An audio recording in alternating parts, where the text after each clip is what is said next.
It's a way of thinking. Good. If you remember nothing else from chemistry, just remember that, you know what the best car is? Somebody else's car that you can use. The bus, that's the best car. Somebody else is driving, you can read a book. You can meet all sorts of fun people. Anyway. No, it's not threatening. Okay. Today, we're going to carry on with solutions, and we're going to talk about a concept called dilutions.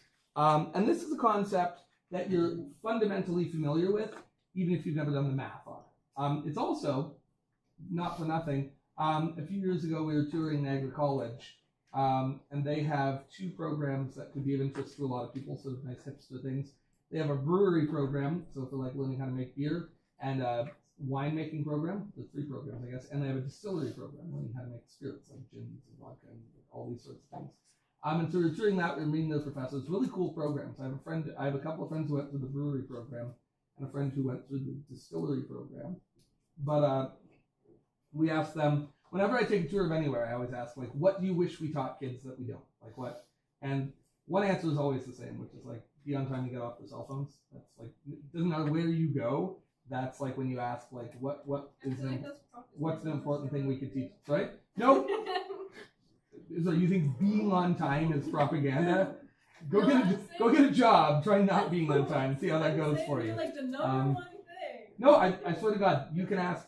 That's always the first question I ask, which is, we did a tour of like Walker Brothers Quarry. We've done tours of all sorts of things where like a science degree could lead. And every time I ask, like, what's the number one skill you wish we taught kids? And we have to fire them because they show up late, and we have to, or don't show up at all, and we have to fire them because they're on the phone all the time, just sitting here in every business. You can think that's propaganda if you like, but I'm telling you right now. Also, do you want to ask what I fired the most people for in my career? Not showing up on time and being on the phone. So do with that what you will. That or at work, Orlando full of propaganda. Says I shouldn't be on my phone. Got here 30 minutes late today. Expecting raise any day now. Anyway, but they said the number one thing they use is this lesson. They said, yeah, like the chemistry we do all day, every day is working with dilutions. And the truth is, when I worked in a biology lab, the most common chemistry we were doing was dilutions, because you're diluting samples and things like that. So today's lesson is a really practical one. But I also use it every morning. As I've previously discussed with you, I like to have tea in the morning, but sometimes I like to have a little nice glass of orange juice. But I find that a little older, teeth get a little bit more sensitive, a little too sweet, the orange juice, too much sugar. I like to add a little bit of water. Now, when you think about it, that's stupid, because when I say it's too much sugar, is there less sugar in my glass of orange juice when I add a little bit of water to it? No. Of course not. Adding water doesn't take anything away. I'm not consuming any less sugar when I add water to it.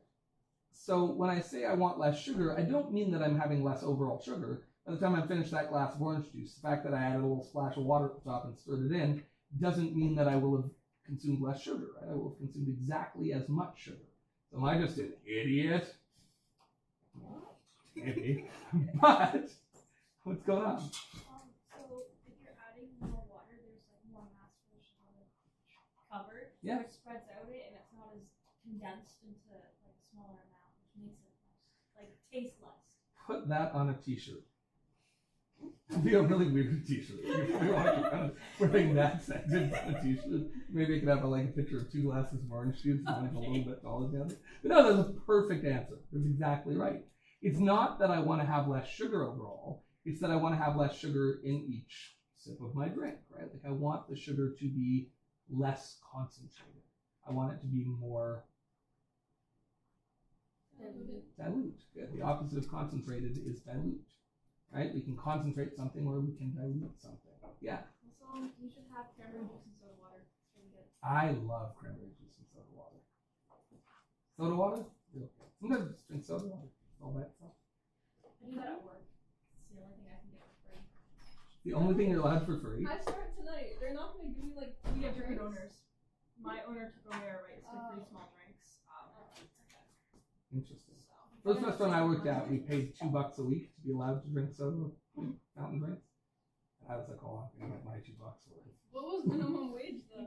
$6 an hour.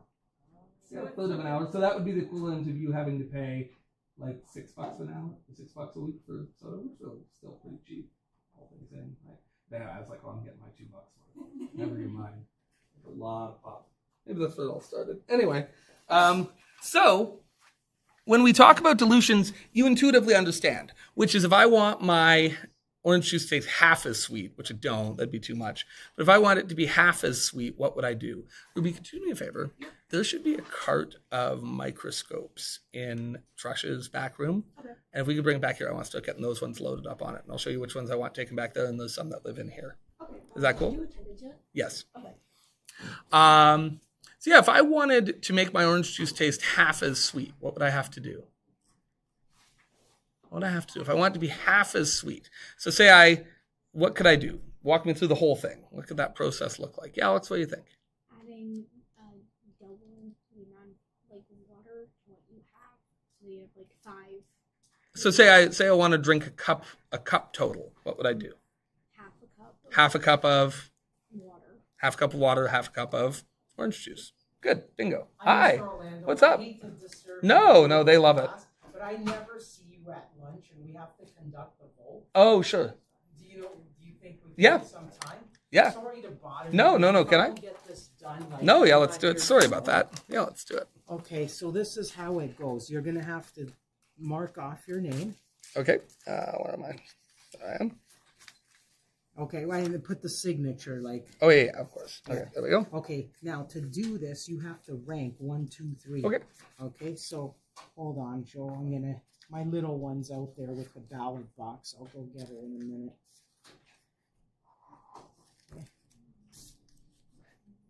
I have no idea. So. I know. Okay. But if you don't mark or rank them, they're not going to count your ballot. Okay, let me get the trick. Can I ask a quick question? Yeah. As regards this, current, yes? She's current, our union rep. Yeah. And she's generally pleased? We're generally pleased, yes? I've been generally pleased. Yeah, sure. Okay. I'll Good. Patricia. Hold on. All right. Gotcha. You're good. Patricia, come here. Uh-oh. You don't sneeze on top of the ballot. Fold it, Joe, because you have to legally put it in the I have to put it in. Okay. Yeah. Okay. All right. Can I? That's 1, 2, 3. Oh my gosh, I'm terrible at this. Try that again. There we go. And 4. There you go. Thank you so much. Thanks, everybody. Democracy in action. I read the email. I read most of the things. And then that one that I looked at second, what was the last one in the email, I hadn't gotten to it. I had no idea what I was looking at. So I just ranked them 1 and then 2. I feeling pretty guilty about that. I also feel like that's a good example of why whoever's on the top of the ballot probably has a really unfair advantage. Because numbskulls like me are like, I don't know. 1, 2. Anyway, feeling guilty about that. Just have a cool name so you can be on the top of the ballot. Aaron Aronson. Election 1. That's an interesting question. If you're just randomly going, are you more likely to randomly pick the thing at the top or the thing at the bottom of the list? I think the top. Like if you have no idea what you're voting for, but you have to do it. Like something like that second ballot I had here. I don't know who these people are and I don't know what we're looking at. Somewhere in the middle. Interesting. See, I think like most people's instinct would just be, I'm just going to check the thing on the top. I do the 5. It really depends on how many. What if you pick the thing in the bottom at the top? When I go shopping, Yeah. I think I picked the cheapest thing. No, I mean like if you're looking at a certain product, do you grab the one that's like right on the top or the one that's like underneath it? I grab the nearest or the closest. Oh, okay, that's different. Like, do you go for the back because you think it's like the least manhandled or whatever? Yeah. Interesting. Actually, stuff that are at the back of shelves have a like for newer product and not. Should be. Yeah. Yeah. I grabbed the second It's from only the like bottom. clothing. I think I would feel guilty about that. I'd feel like I'm bucking the system. And it's like if everyone does that, then that top product's going to sit there till it rots. And you know what I mean? Or I guess we're like in the middle because then everyone has a mindset that the ones in the back, this is like weird. The ones in the back are touched a lot. The ones in the front. So then you gotta go like somewhere in the middle close to the Yeah. That'd be great. You might want to go through the other door to make your life easier. You might want to go through that door to make your life easier. If you have a bunch of names, don't you like go for the coolest looking name? Oh, interesting. That's what I do. So look, someone who has the name like Zelda or something. Yeah, I look for the most. If it's like a science thing, I look for the most sciencey name. That's crazy, Sarah. What's a science name? I don't know. I just go by like if you have a Bob or Bartholomew, I would not go for Bob. I'll go for Bartholomew.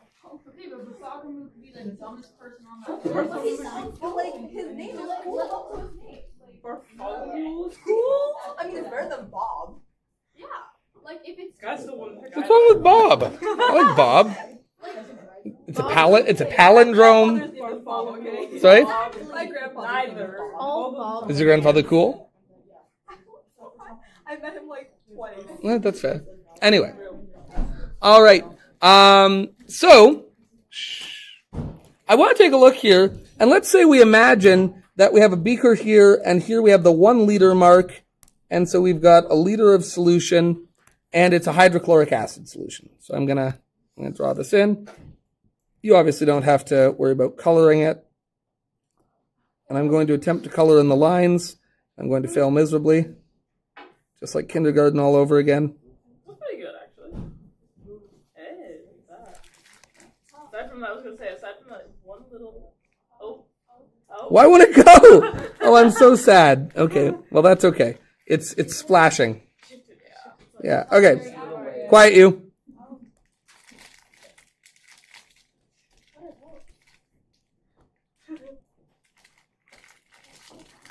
I'm glad you asked. Those are H plus ions, and of course these are Cl minus ions. Doesn't actually matter, right? But it would dissociate, right? So 1, 2, 3, 4, 5, 6, 7. Okay, so there we go. So we've got 1 liter of fluid, right? And we've got there, what would the concentration of HCl be here? Well, it's given to us, right? The concentration of HCl. And I'm going to introduce something that I don't know if I've introduced here yet. Have we talked about square brackets representing concentration? If you see square brackets, that equals concentration of.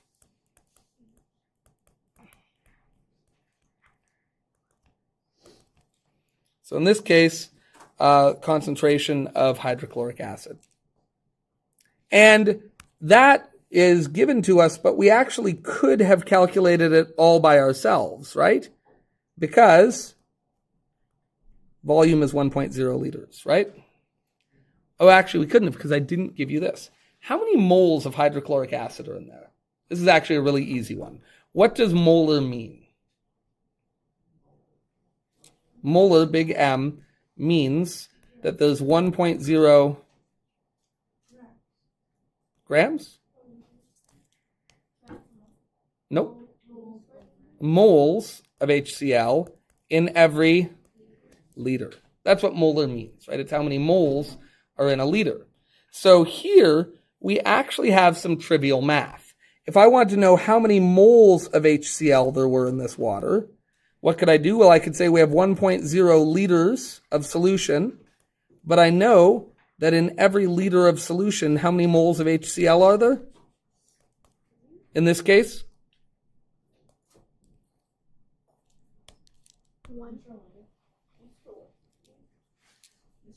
Scroll up. Down. Okay, I was going to say, what? No, down. Yeah. So how many moles per liter in this? What's our concentration? 1.0. And that's for every 1 liter. And this is very boring math. What's 1 times 1 divided by 1? What? 1 times 1 divided by 1 is 1. And what units cancel, of course? Liters cancel with liters. And so what I could confirm is that in this particular beaker, where there's 1 liter of 1 molar HCl, we have 1 mole of hydrochloric acid. Does that make sense? Nice, easy, round numbers. Cool. All right?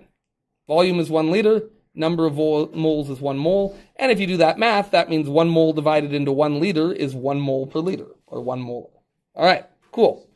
What happens if I then take this and I add another 1 liter of water? Good. So what changes? Well, now we have 2.0 liters, right, of water.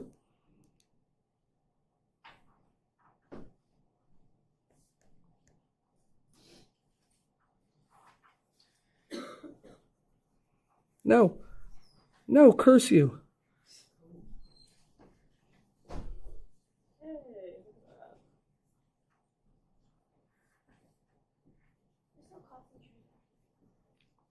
Pretty good. See what you did there? Oh. Good job, sir. Sad thing is, I was not paying attention to that. sorry? Okay, now if we look here, the volume has obviously changed. The volume is now what? 2.0 liters. Obviously, the concentration will have changed, right? The concentration will have changed because concentration depends on how much stuff you have divided by how much stuff you dissolve it in, right? The volume, the overall volume of the solution, or the overall amount of the solution. So the concentration is going to be different. But what isn't different is how much HCl is actually in there. Just like we said with my orange juice and sugar, when you add water, you don't take away anything, which means if there used to be a mole of HCl in the dissolved, how much HCl is still dissolved? 1 mole. Hasn't changed.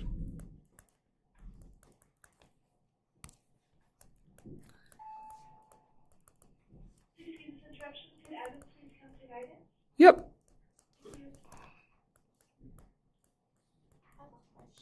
Yeah.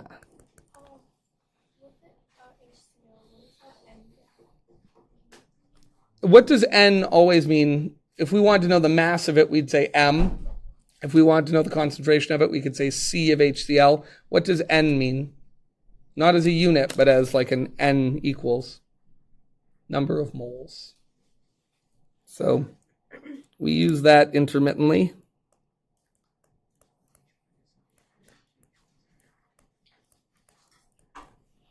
All right, so then how would we find the concentration here of HCl?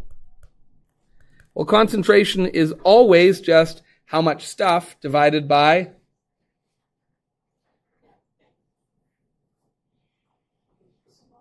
the volume, right? So how much stuff do we have here?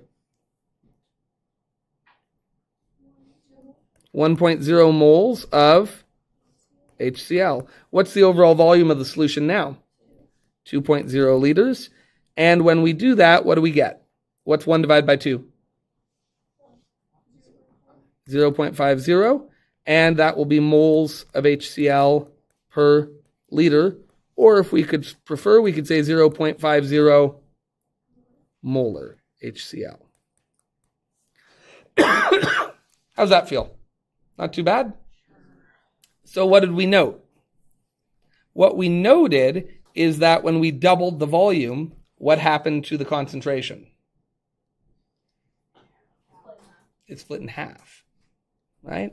Doubling the volume didn't make it 2 times more concentrated, it made it 2 times less concentrated. In other words, it made it half as concentrated. If I had made the volume 10 times bigger, what would have happened to the concentration? We'd have divided by 10. If I'd multiplied the volume by 50, what would we have to do to the concentration?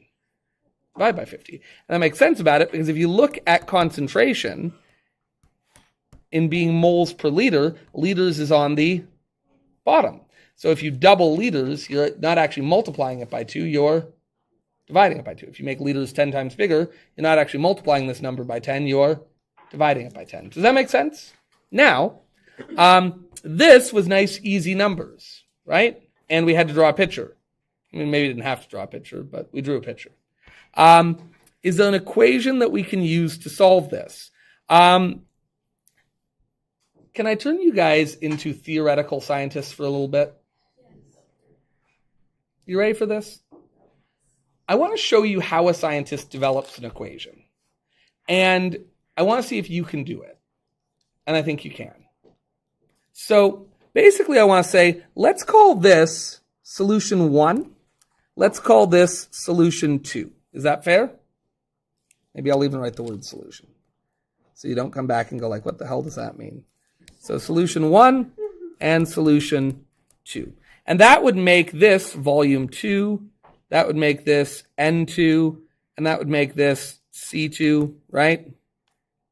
So in both of these cases, we can say in solution 1, what will be true? We can say the concentration of solution 1 would just be what? Well, it'd be how many moles there were in solution 1, which we could call N1, divided by what? We take how much stuff, how many moles, and we divide it by what again? Yeah, which is the volume.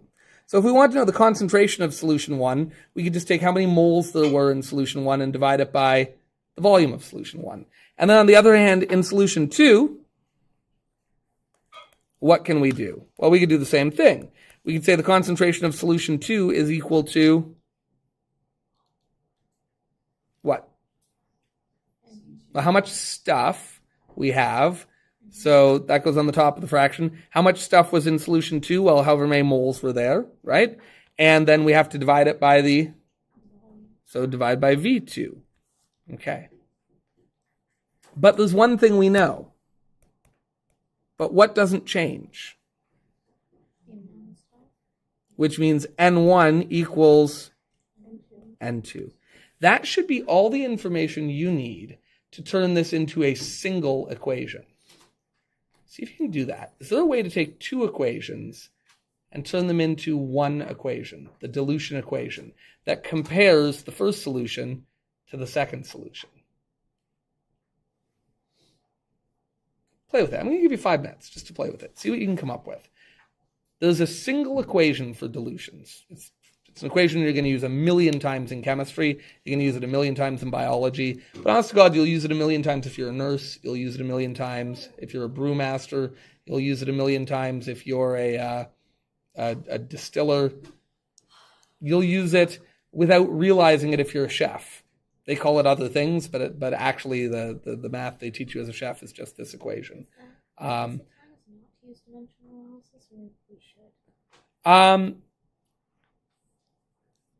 But in this case, no, I'm going to say for this, we don't use dimensional analysis usually. This is a case where usually we just break out the formula because it's just quick and easy. It's such an easy formula. And it lends itself to really nice algebra. It's not a hard one to rearrange. It's not a hard one to work with. So this is a rare case where I say, let's put away dimensional analysis. And let's just use the equation. So I want you to see if you can turn this into an equation. Activate your inner mathlete. See if you can get there. How can I turn these two equations into one equation? And I'll give you a hint. This is vital. The fact that N1 and N2 are the same thing, we could just call them N overall, is going to be the trick to this thing. So instead of this being N2 over V2, we really can just say it's N over V2. And instead of this being N1 over V1, we can really just say it's N, because N doesn't change when you do a dilution. You don't change how much stuff you're dissolving. You just change how much stuff you're dissolving it in. The volume changes, but the constant. So see what you can come up with. Can we make this into a single equation? And this, by the way, is how scientists work. This is where scientists have come up with math.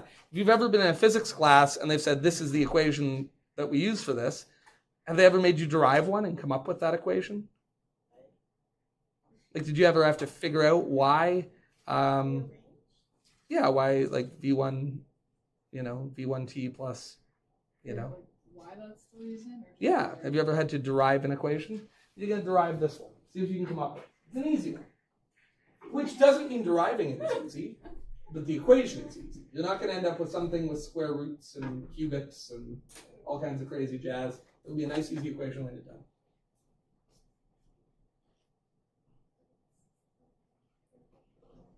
Yeah, just absolutely right.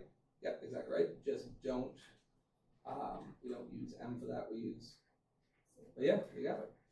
Yeah, why not? Yeah. See, look at that. We got one. Equation discovered. Give me just a minute. Ruby. Yeah, what's up? Could you do me a favor? Use these one if they have slides still on them. Can you take those off? That look like this.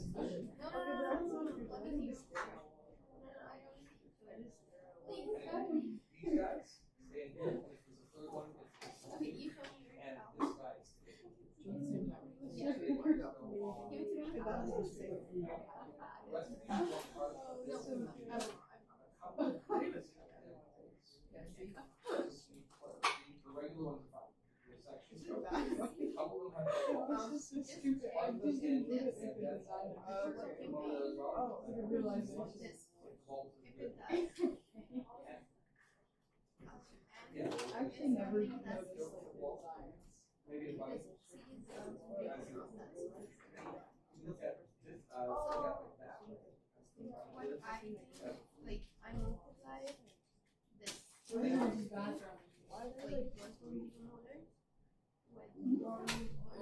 I actually didn't even Yeah. register for it. Are you serious? I don't know what this says. oh, but probably that is mathematically correct, but it's under column. Because I want to combine these two equations into each other. One equation that has the C1 and the V1 and the C2 and the V2. I want to take the two and turn it into an equation we can use for dilutions. This goes there. C1, V1 equals N. C2, V2 equals N. They both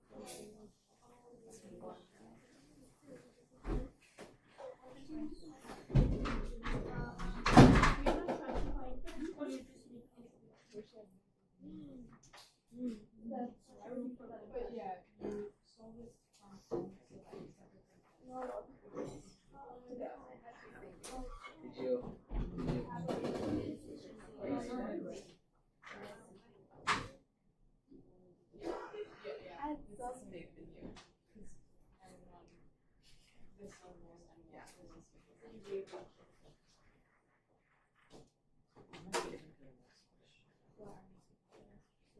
And so let's take a look at this. Because this is an example of a mathematical trick we want to use all the time. You do this in physics all the time. If you want to use two equations to solve one problem, they have to have something in common. And what do they have in common here? They have n in common. This n doesn't change. And so then, if you want to put the two equations together, solve this equation for n. In other words, get n by itself here. Right now, n is being divided by... What's the opposite of dividing by v2? How could we get rid of that? We can multiply this side by v2. But if I multiply one side of an equation by v2, I have to multiply the other side by v2. And so what we can end up with here is n equals v2 times c2. Okay. Could I do the same thing over here? Okay, what would I do? To get n by itself here, what would I have to do? Multiply it by v1. And that will cancel v1, but of course if I do that to one side, gotta do it to the other, right? And so I would get here n equal, oh, what did I put 2 there? Whoops. So then I would get n equals c1 times v1. But here we get Euclid's first axiom. Does anyone know Euclid's first axiom? Do we still teach geometry at any point? Euclid's first axiom is that two things that are equal to the same thing must be equal to each other, right? Which makes sense, right? If x equals 8 and y equals 8, then x must equal y. Two things that are equal to the same thing must equal each other.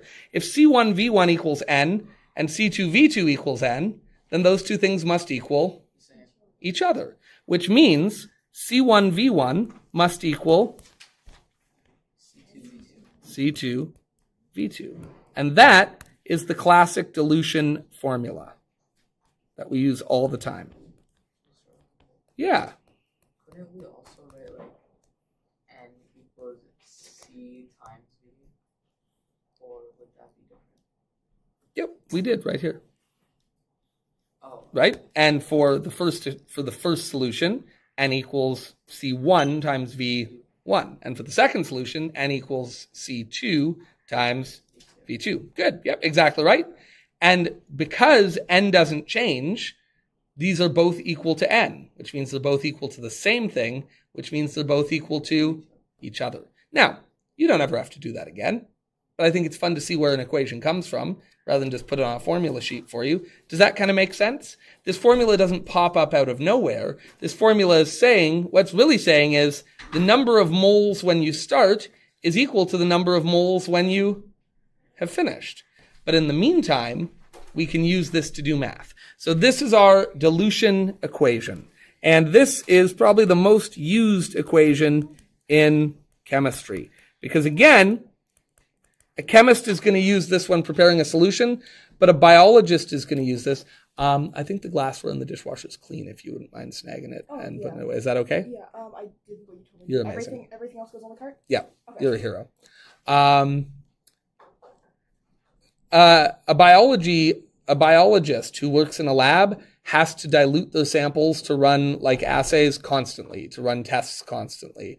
When we did like DNA gel electrophoresis, I was in the back doing a ton of dilutions of all the different stems. Oh, nobody's done that yet in this group, but you will. But again, a chef does this all the time. Mechanics do this all the time. When you buy brake fluid, it's concentrated. You have to add deionized water. When you add radiator fluid in bulk, it's concentrated. You have to add deionized water. When you buy all these things, it's all, requires dilution. So this equation, by leaps and bounds, the most used piece of chemistry in the world. Use it all the time. My wife buys organic sprays for her fruit trees that smell vaguely like the angel of death is descending upon our property. Yes. Yeah. When exam time comes, half the time my cherry trees are like going to town and I bring fresh cherries in for exams, and then like half the time they haven't quite hit yet and I don't. So if they have, I promise I'll bring nice bowls of cherries in. They're so good. Yeah, we have 2 cherry trees, 2 peach trees, 2 plum trees, 2 apricot trees, 2 pear trees, 2 apple trees, 2 peach trees. My wife has turned my backyard into an orchard. You should get a mulberry. Yeah, no, it is nice. I mean, you know what else is nice? I don't know, a pool. That's what I wanted. But anyway, instead, she's turned my backyard into an orchard. And that's nice, I guess. I couldn't afford a pool. Who's kidding who? We'd still just have, we used to have chickens. No, we just, we moved. And at the time, St. Catharines, you couldn't get chickens. Now I think you can. But St. Catharines, very uptight, very NIMBY-ish. So let's use this. Let's do some chemistry. How many liters of 0.050 molar NaOH solution can be prepared using 1 liter of this? Okay, now listen. Shh. For the first time, we're going to behave like physicists. We're just going to use an equation. What equation are we going to use for this? C1V1 equals C2V2, which means 3 of these things we're going to have to know, and then you can find out the 4th. That's the only way it works. You have to have 3 of the pieces of information available to you, and then you can do math and find out the 4th one. So, usually when you do a physics problem, does he have you write your given down? Yeah. So we're going to do the same thing. And a little bit of math here. So we want to know C1, V1, C2, V2. And we should know 3 of these. What's the initial concentration of our solution in this question? What's the initial concentration? What are we starting off with? No. 0.345 is what we're starting with, right? How many liters of 0.05 solution can be produced? That's going to be the end game. This is what we're starting with. By the way, in dilution, is the big concentration or the small concentration what you start with? It's got to be the big concentration, because as you add volume, the concentration goes down. Now for the right, okay, so we have 0.345 molar. How much of that do we have? What's our initial volume? How much of that 0.345 molar stuff do we have? 1 liter. Good. Okay. What's concentration 2 if we know it? Yeah, 0.050 molar. And that means that V2 is what we want to find, right? Which means we know C1, we know V1, and we know C2. In this question, we want to find V2. How do I get V2 by itself? The nice thing about this equation is you rearrange it the same every time. If I want to get V2 by itself, what's happening to it right now? Being multiplied by C2. What's the opposite of being multiplied by C2? We can divide by C2. Those will cancel. But what I do to one side, I got to do to the other. Which means that the equation here will be that V2 equals, that was an awfully long line, C1 times V1 divided by C2. How is that for a rearrangement? These all rearrange exactly the same. Every time with C1 V1 equals C2 V2, you will end up with the other side being a fraction, the two things that were on the other side divided by, yeah. So the C1 and V1 we're adding those together? Or Nope, multiplying. Yeah, when you write two things next to each other in math, what's the default operation? Multiplying. Do you have like a gray bin I can use to carry pictures to the lab? I don't trust myself. There should be a gray bin back there. If not, you can dump either, like not dump, you can take the stuff out of either one of those two gray bins and just leave it on the table. There's two microscopes I can't put on the tray. I'm too scared to like. Yeah, just leave them where they are. That's fine. Yeah, don't overload it. Last thing we want. All right, so then what will this equal? We said that's C1, that's V1. Do you find it helpful when I highlight? I always find it kind of helpful to highlight things when I'm doing math. So I know what's coming from where. What is C1 again?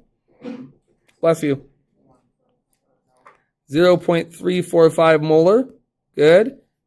And what are we multiplying that by? 1 what?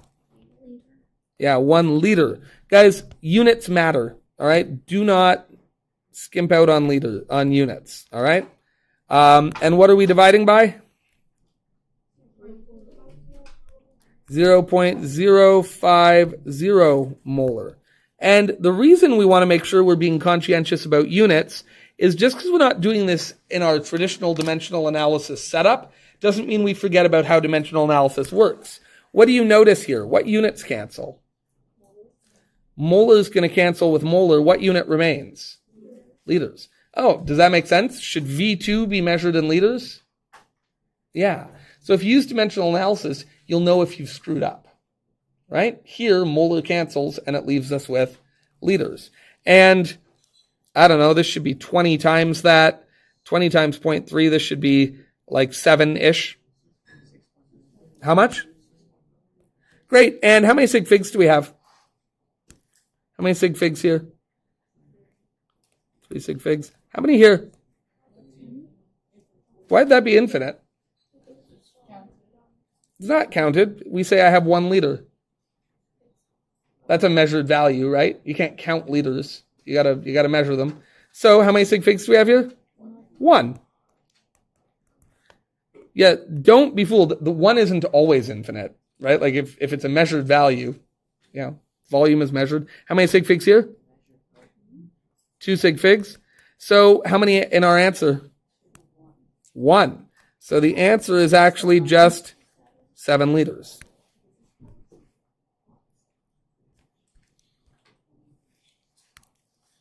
Therefore, 1 liter of 0.345 molar NaOH can yield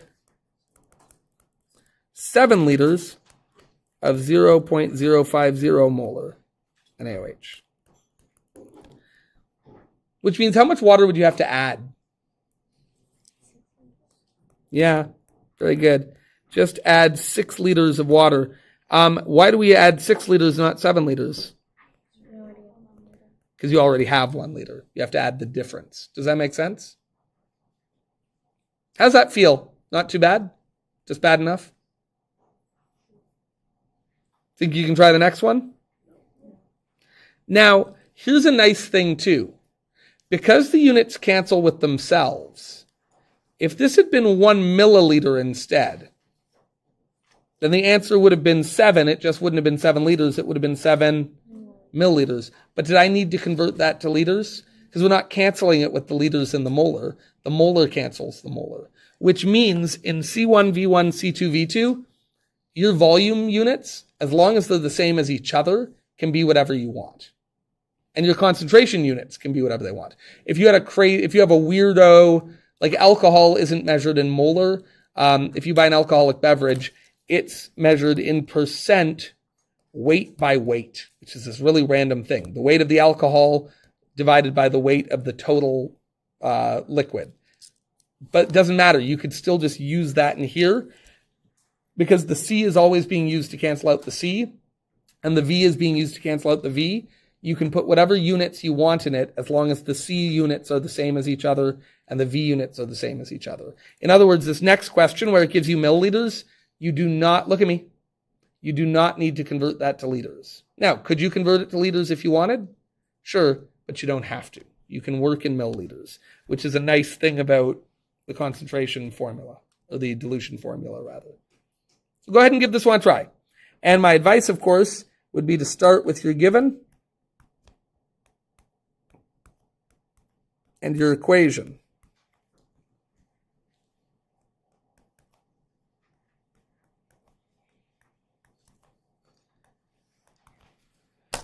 All right, take a minute. I'm going to make a cup of coffee. That's what I'm going to do.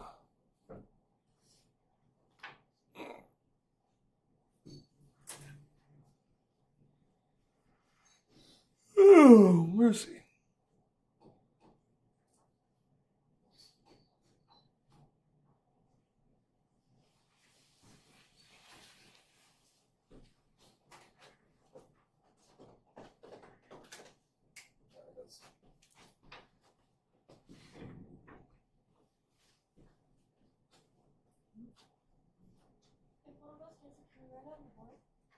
Right. Yeah, how about it?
Shouldn't.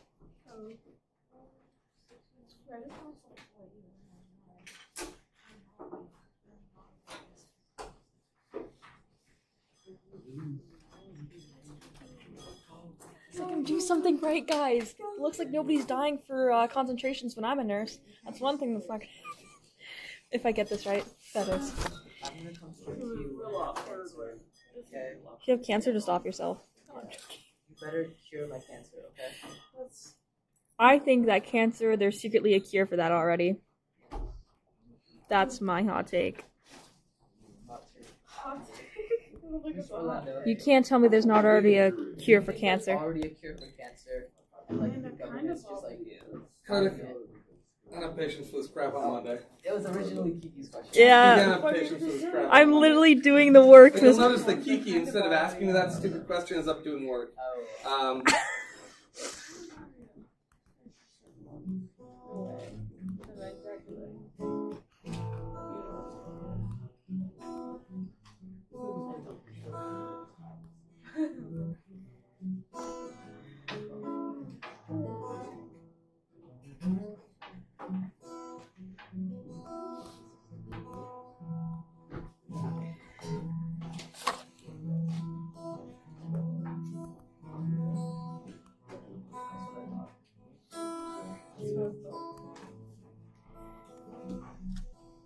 Nice. All of these questions you said were 6.9. No, the last one was 2. It was 6.9. The last one we did? Yeah, it was 6.9. You rounded it to 7. But if you do this actual calculation, it ends up 6.9. Oh, it's 7. Mr. Orlando, you're so I don't think I'm I on rounded purpose. it down because it was 69.4, so I assumed that if there's only 2 safe grades, that it would be rounded down. But they Sounds would great. still be wrong. Let's take, well, sure, let's take a look at it. So, the first thing to check is. Oh, so it's wrong. He's already like questioning. Whoa. I feel it's gotta be honest. Feel attacked. Feel a little attacked. Somebody's gonna die when I give them needles. This is No. Which is to say, I think you've made what I would call a bad assumption in what we named our variables, but I think your math is perfect and your answer is perfect. Do you know what I mean by that? And that actually points out another strength of this equation, which is the only thing I would say is that I wouldn't call the 250 mils of 1.25 C1 and V1, because in my mind that's not what you're starting with, it's what you're ending with. But the nice thing about the math here is it actually doesn't matter what you call solution 1 and solution 2, right? So I think, like, to my mind, it makes more sense to call that C2 and V2. But the good news, doesn't matter, right? You call it C1 and V1 as long as you're consistent. Now, if you called V1 250 and C1 4.5, then this thing's going to fall apart, right? Because you're not matching your solutions with each other. But here we beautifully matched our solutions. So we've decided to call condition 1 when we have it as 250 mils of, so that's concentration 1. Yar. Okay, there we go. And the volume of that, that's why. Oh gosh, team, I failed you. I'm so ashamed. Volume. There we go. Why didn't I just use yellow? Well, whatever. I didn't. That's why. And then that concentration matches up there. Beautiful. And then we divide it by the concentration that we're starting with. Now, again, to me, it's a little weird to call the thing we're starting with C2, but it doesn't matter. Like, that's the nice thing. So you're not wrong. You're right. It's beautiful. Does the math work out here? We've rearranged the equation. Is putting C2 on the bottom here the correct rearrangement of that? You betcha. And then did we sub the numbers in properly? Yeah, so it looks great. So that means if you want to end up with 250 mils of 1.25 molar solution, start with 69 mils of 4.5 molar solution. What would you then have to do? Let's make a little B part. How much water do we add?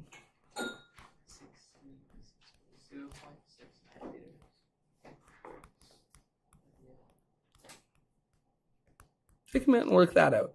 How much water must be added to our solution?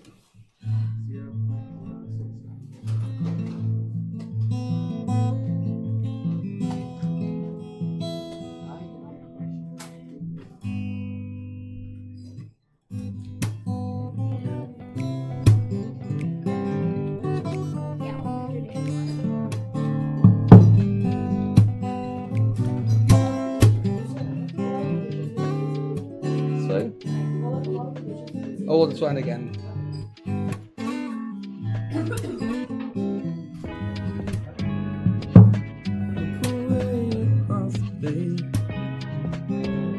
Yankee gumbo, come my way. Come on, we're gonna pay.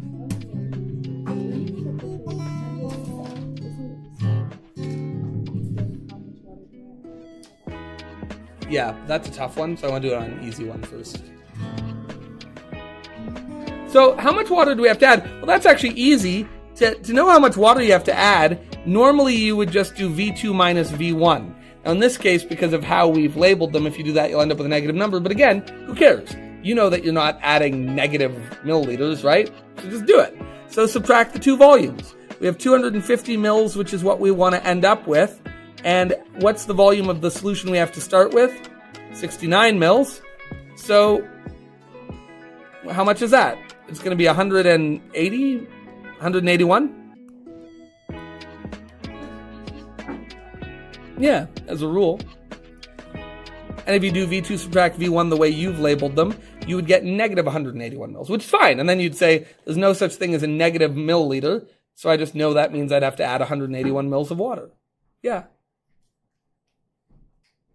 Because that's how dilutions work, right? If I want to make my orange juice less sweet, if I know how much the volume was, if I start with half a cup of orange juice and I want it to be a cup of orange juice, what do I have to add? Another half cup, right? If I started with 2/3 of a cup and I wanted to end with a full cup, how much would I have to add? What is the V2 and how is it different? How is it different from what we just found? The 181 milliliters. V2 is what the volume will be. If you start with 69, this should actually be called V1. Again, these are backwards labeled. That's fine. Doesn't matter. We start with 69 milliliters of this solution. And when we're done, we're going to have 250 mils of solution. How do you take a 69 milliliter solution, make it into 250 mil? You add 181 mils of water. So this difference turns your first volume into your second volume by combining. You're adding water. So as you add water, what happens to the volume? It's bigger, but you still have what you started with. So if you add 100 mils to 50 mils, your total volume is 150. If you add 181 mils to 69 mils, your total volume is 250. Good. Very good. Does that make sense? Tell me if it doesn't. I'll take kind of. We get to that. All right. Now, a challenging one for you. A story. A tale, if you will. Mr. Orlando, being very sporty, normally drinks Gatorade to replenish his electrolytes after verbal battles with Angela, which, if you're not aware of this, is an extremely physically exhausting process. Gatorade has a sugar concentration, this is true, I looked it up, of 8.17 times 10 to the negative 2 molar. Unfortunately, Mr. Orlando has encountered Angela unexpectedly, and after a mighty battle of wits, discovers that Gatorade is not available. Depleted of precious electrolytes and panicking, Mr. Orlando discovers there is some Powerade in the room. Powerade, however, has a higher sugar concentration of 1.56 times 10 to the negative 1 molar. Not wanting more sugar than absolutely necessary, how much Powerade and how much water should be combined to make 500 mils of drinkable Gatorade strength drink? Whoa, a lot going on here. A lot going on. Figure it out. I'll give you a hint.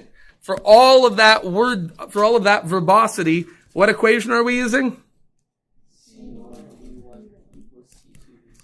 All right. And what's our given going to need to have? 3 of these, right? A C1, a V1,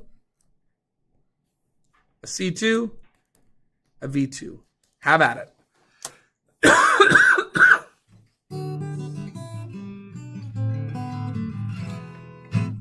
We're missing V1, right? Ah, what do I look like?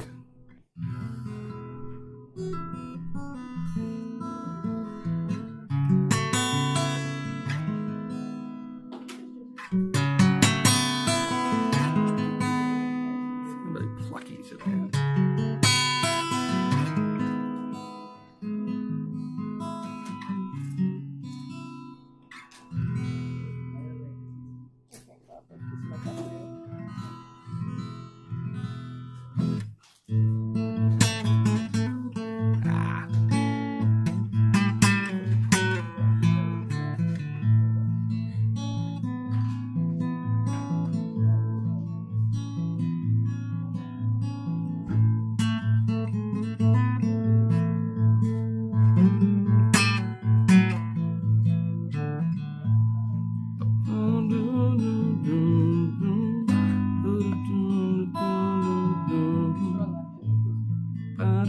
Yeah. 5,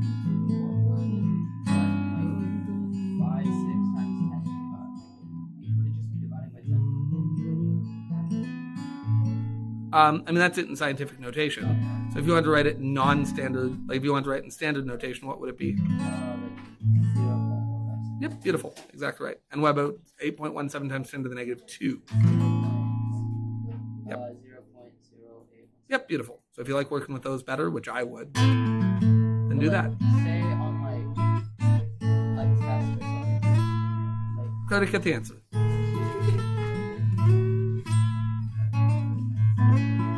looks like extremely long to me, but I don't know. The second map gets added into it, I can't. That's okay. That's what I'm here for. I'm prepared to bet you $11.52 that you punch this into your calculator by doing 1.56 times 10 to the negative 1 times 500 divide by 8.17 times 10 to the negative 2. which gave you this answer, which is entirely so right. But we said there's a button for scientific notation. Go back and do it again with the scientific notation button. You're going to get the right answer. Go do it again. Everybody, sorry for the interruption. It's that time of the month in which we announce our students of the month. We said that too. So, we want to send a big Unintentionally funny. It's that time of the month, and I thought I was going to tell you I am menstruating. That's your boss. come down. Oh, I missed you the grade 10 one last. What did you say? I missed you the grade 10 one last. I'm going to hell. Anyway, it was just I chuckled when he said it's that time of the month, and I thought that's unintentionally funny. So then I was just like, Darn you, Mr.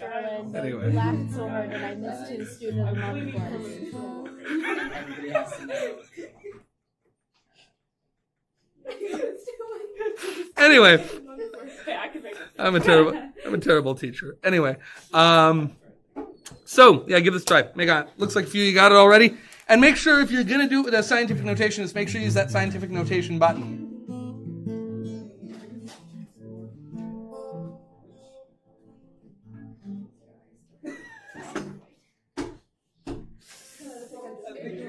No. I'm with you. I'm with you. Hate together.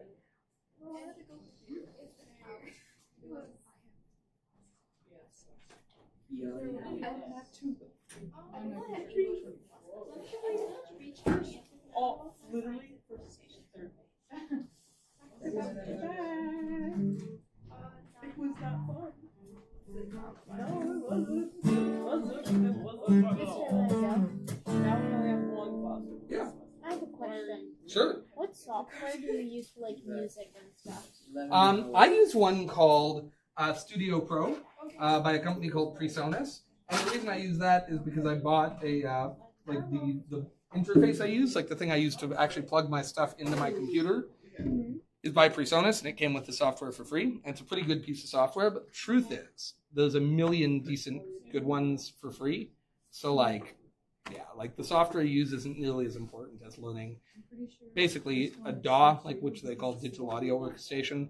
One is like the other. So if you learn how to use one, moving over to a different one is a matter of like finding where the buttons are, how they've changed, but the skill is all the same. They all work basically the same. So like Studio One has a good free version. If you use that, then I could always show you how to do it directly. But I know it should be 160, right? that looks great. Yeah, well done. Yeah, but you could assume that if you bought a bottle, that if I want to make 500, I mean 500 exactly. You know what I mean? Like in this case, since I'm the one saying it, Kinda counted. you can count that as 3 sig figs. Like if I tell you I want you to make 500 mils, you might as well assume I mean to the mil. You know what I mean? So in this case, I think you could call that a 3 sig fig number. So if you want to argue that it's only one, I'm not going to disagree with you. But Well, I hate when it's only one. So I hate when it's only one too. It's super annoying. because then it doesn't look like a real answer. Yeah, Because exactly. it'll be like 3 like kind We'll of. do all this math and you'll be like, the answer is 8. Yeah.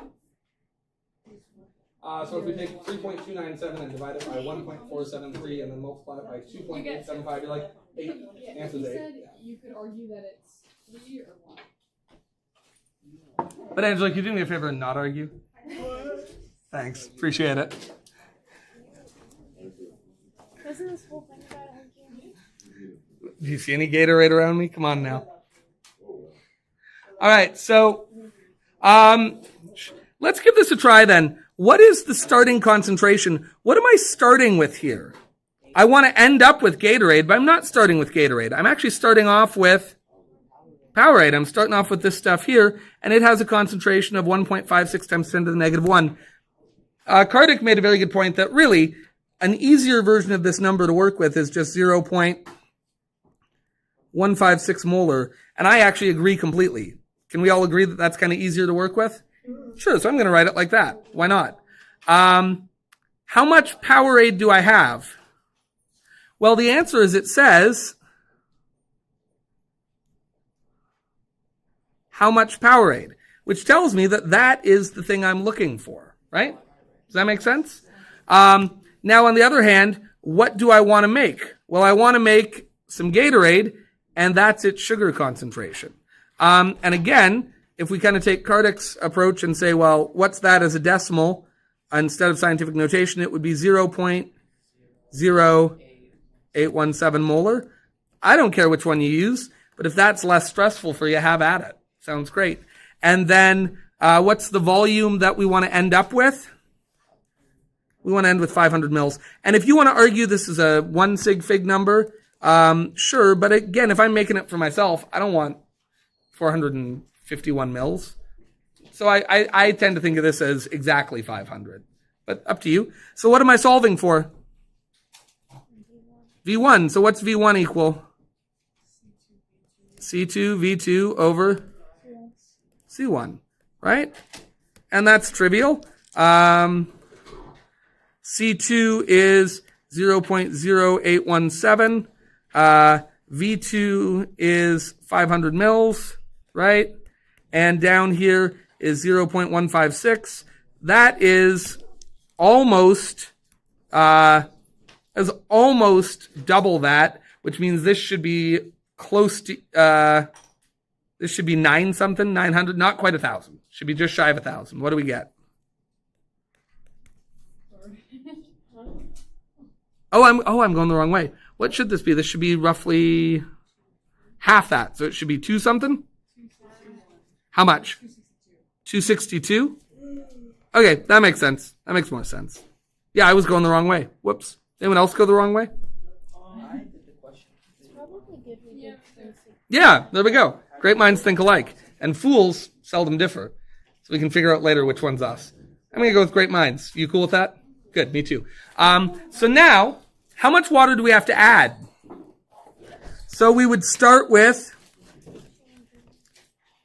262 mils of Powerade. And then what would we do? We would add, 238? 238 mils of water. And then we would drink and be merry. What? Ecclesiastes, right? Eat, drink, and be merry, for tomorrow you may die. Vandy, Vandy, all is vanity, dust in the wind. Come on, people. Read a book. What? See, there you go. So anyway, there we go. Never heard the expression eat, drink, and be merry, for tomorrow we may die? Oh, well, it's good advice. You gotta eat every day. Gotta drink every day. You might as well be merry.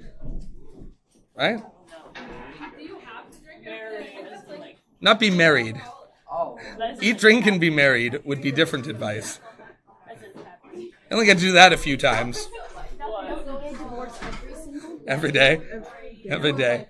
We're renewing our vows every dinner. Some people pray before dinner. We say our wedding vows before each meal. I, Joseph, take thee, Brittany.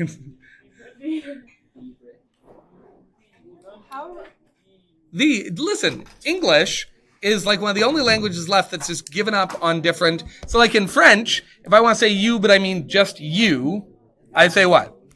Tu, right? And on the other hand, if I want to say you, but I mean the three of you at that table, I would say vous. And English had the same. English had, the plural was you, your, yours, right? And the singular was thee, thy, and thou, right? And that's actually a really helpful word. What we've done now in practice is we've made the you singular, and then we have this horrible things for plural, which is either y'all, or you all, or you guys, right? It becomes very difficult to say that you're talking to a group of people without sounding kind of clumsy. But it used to be very easy. Kardik, have thee done thy homework? Is thy homework here for me to check? Why is thy homework not done? Thou has disappointed me. Right? See how easy that is? And then, if I was talking to this table, I'd say, hey guys, is your project done? Why isn't your project here? You have disappointed me. See how that works? Nice and easy. You know whether I'm bugging all of you or just one of you, but admit it, the lack of thee, thy, thou, and, has made it tricky. Yeah? I am here to say, bring back the singular second person pronoun. English. Let's Yeah. do it. Let's do it. If enough people do it. And listen, you got to be the change you want to see in the world. So in this class, we will say thee, thy, and thou. Okay. No. No, I already have a reputation for being pretentious. I don't need to start saying thee, thy, and thou in my classroom. That's You've gonna. already done it, so you're already. Please being You've already done it. Here's your copy.